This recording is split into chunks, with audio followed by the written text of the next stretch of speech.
Est-ce que tu savais que 60% des mascottes qui représentent des animaux dans le monde du sport sont en voie d'extinction? Les ligues sportives comme la NBA, la NFL ou même la Ligue 1 en football français ne font absolument pas partie des plus gros polluants dans le monde. Si vous cherchez ça, il faut se tourner vers les 100 plus grosses entreprises dans les énergies fossiles, qui émettent 52% des émissions de gaz à effet de serre dans le monde industriel. Mais les ligues, les joueurs et les équipementiers de sport ont leur mot à dire et ont un impact sur l'écologie. Aujourd'hui, je vous présente ça en 7 manières. N'oublie pas de mettre un pouce bleu et on est parti.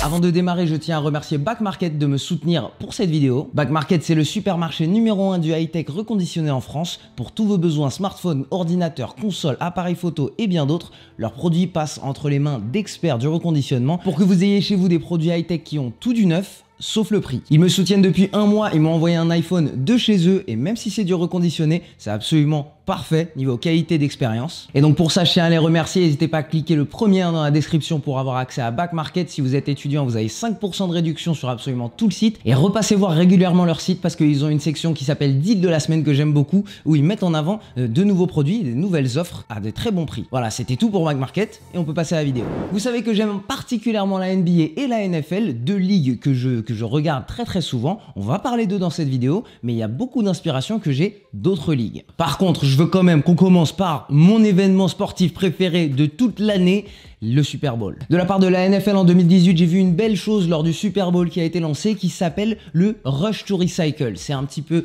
un programme qui voulait mettre en place des matchs de football américain plus propre. Je vous explique. Parce que lors des gros événements sportifs, vous imaginez qu'il y a beaucoup de fans qui viennent et beaucoup de consommation. Donc ça veut dire beaucoup de déchets. Donc la NFL avec Rush to Recycle au Super Bowl en 2018 à Minnesota, ils ont décidé de s'allier avec PepsiCo, les autorités sportives de Minnesota et US Bank Stadium, le stade de Minnesota, pour essayer de faire un Super Bowl avec absolument zéro déchet. Et à la fin de cette première expérience Rush to Recycle, les résultats sont quand même plutôt bons parce qu'on est arrivé à un Super Bowl avec seulement 9% de produits qui ont fini en tant que déchets. Ça veut dire 91% qui ont été recyclés ou qui sont devenus du compost. À coup d'assiettes et de couverts compostables, une multitude de poubelles bien indiquées pour que les consommateurs puissent bien trier leurs déchets, des certifications pour l'énergie et une meilleure utilisation des eaux usées. Après tout ça, on n'est pas encore à 100%, mais pour un événement aussi gourmand en énergie, le Super Bowl, c'est cool de s'approcher de ce chiffre de 100%.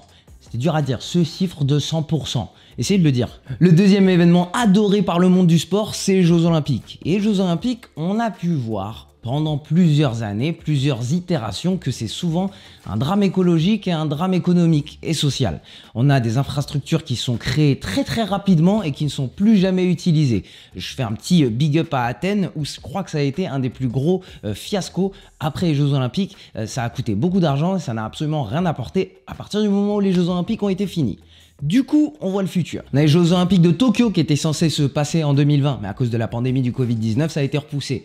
Mais il y avait des belles choses au programme pour Tokyo. Sous le programme Be Better Together, Tokyo visait 100% de déchets recyclés, tout comme la NFL, en utilisant 100% de l'électricité issue de panneaux solaires. Et sur le village olympique, ils ont mis en place un système d'eau pour que l'eau soit utilisée seulement et seulement pour la consommation. Et pour tout le reste, on utilise de l'eau de pluie ou de l'eau recyclée.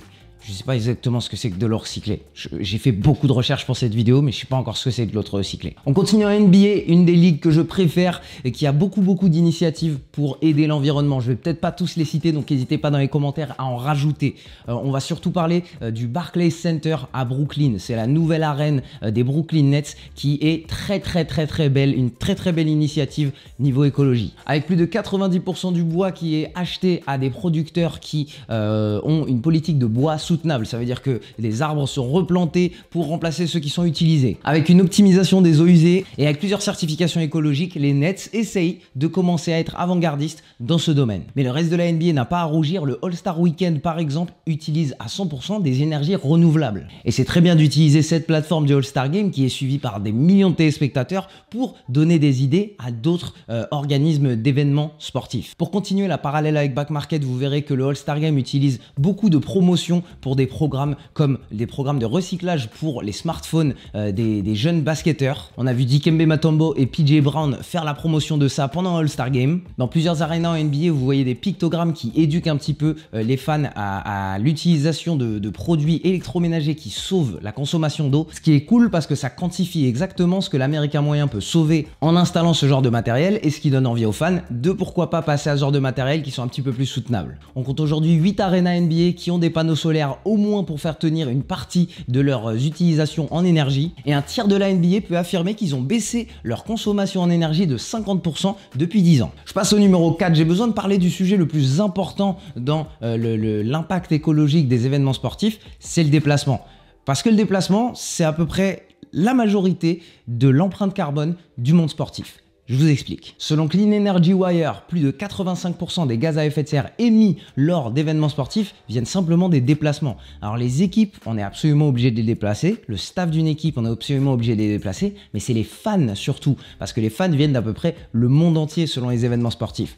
Et on en parle aussi aux Jeux Olympiques et à la Coupe du Monde de foot. Aux JO de Tokyo et aux JO de Paris 2024, les fans sont poussés à utiliser les transports en commun ou même à Paris pour Paris 2024. L'organisation a affirmé que dans Paris Intramuros, un fan qui veut se rendre à un événement ne sera jamais à plus de 30 minutes en vélo de cet événement. Et donc comme ça, ils ont envie de pousser les fans à se déplacer en transport ou en vélo. Au JO de Paris et de Tokyo, en achetant un ticket, vous aurez aussi accès gratuitement au transport en commun pour vous rendre à cet événement. C'est plutôt cool pour limiter le nombre de voitures utilisées. Je sais que ça paraît ridicule, mais quand tu mets ça bout à bout, ça fait 85% des gaz à effet de serre émis pour un événement sportif. Et quand on prend un petit pas de recul là-dessus, on se rend compte que c'est plutôt le monde du transport qui doit changer plutôt que le monde du sport. C'est peut-être pour ça que Tesla, ça vaut autant d'argent aujourd'hui sur le marché. Je prends le point numéro 5 pour parler du monde du foot, le foot européen en sa globalité, parce qu'il y a plein de belles choses qui sont faites dans le monde. Je tiens à donner un petit shout-out à l'Ajax d'Amsterdam, le stade Johan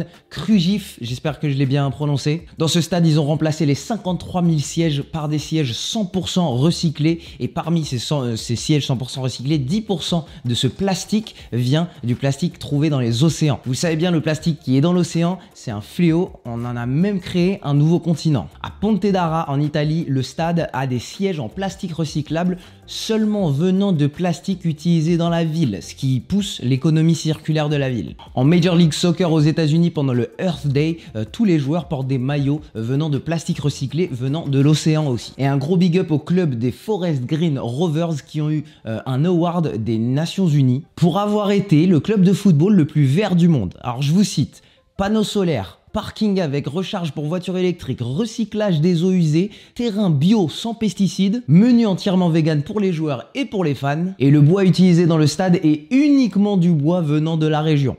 Assez ouf de leur part. En numéro 6, je tiens à donner un petit peu d'attention vers les joueurs qui font la promotion du régime végétarien ou vegan pour protéger l'environnement. On le sait qu'un régime carnivore utilise énormément d'énergie. Il nous faut beaucoup d'énergie pour amener un steak de la naissance jusqu'à notre assiette. Et on a même parlé sur ma chaîne dans une vidéo des qualités athlétiques des athlètes qui s'améliorent lorsqu'ils deviennent vegan. Je vous laisse aller voir cette vidéo. Dans cette vidéo, j'ai pas cité le joueur NBA Lauri Markkanen qui est devenu végétarien en rejoignant l'initiative Don't Choke, et sur ses réseaux sociaux, il fait souvent la promotion de ce programme pour montrer la quantité d'énergie nécessaire pour manger de la viande rouge. Et donc du coup, lui, il a arrêté de manger de la viande rouge pour ça et il est devenu ambassadeur de ce mouvement. Et c'est très respectable parce qu'on sait que les joueurs NBA ont une plateforme et beaucoup d'influence sur beaucoup de jeunes à travers le monde. Et en numéro 7, je tiens à mettre en avant les équipementiers de sport. Alors on parle souvent des géants Adidas et Nike qui ont déjà proposé des modèles de chaussures 100% recyclés. Au sujet des équipementiers, si on arrive à 5000 pouces bleus dans cette vidéo, je vous promets de me lancer dans un sujet de documentaire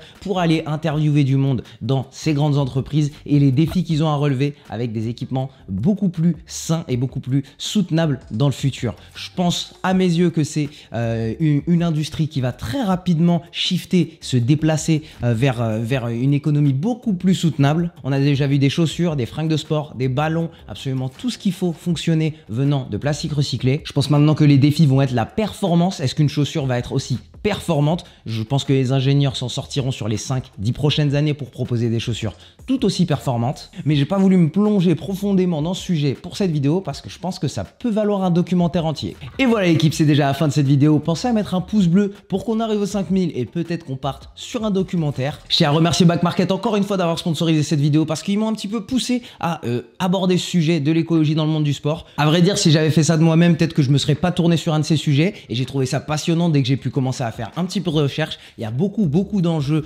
à ce sujet dans les 5-10 prochaines années et j'ai hâte de voir ce que toutes les ligues, ce que tous les acteurs dans le monde du sport vont faire pour donner un petit peu plus l'exemple au monde entier. Parce que s'il y a bien un truc qui réunit absolument tout le monde, c'est le sport. On est peut-être divisé par nos religions, on est peut-être divisé par nos pensées, on est peut-être divisé par nos valeurs, mais ce qui relie absolument tout le monde, c'est une Coupe du Monde de foot, les Jeux Olympiques ou un Super Bowl. Et si ces plateformes, ces sports, ces événements peuvent lier tout le monde autour d'une valeur, je pense que c'est un pouvoir très fort et c'est que du positif pour le monde de demain. Je vous remercie d'avoir regardé cette vidéo, partagez-la à un de vos potes si vous l'avez kiffé et surtout, gardez l'œil bien ouvert.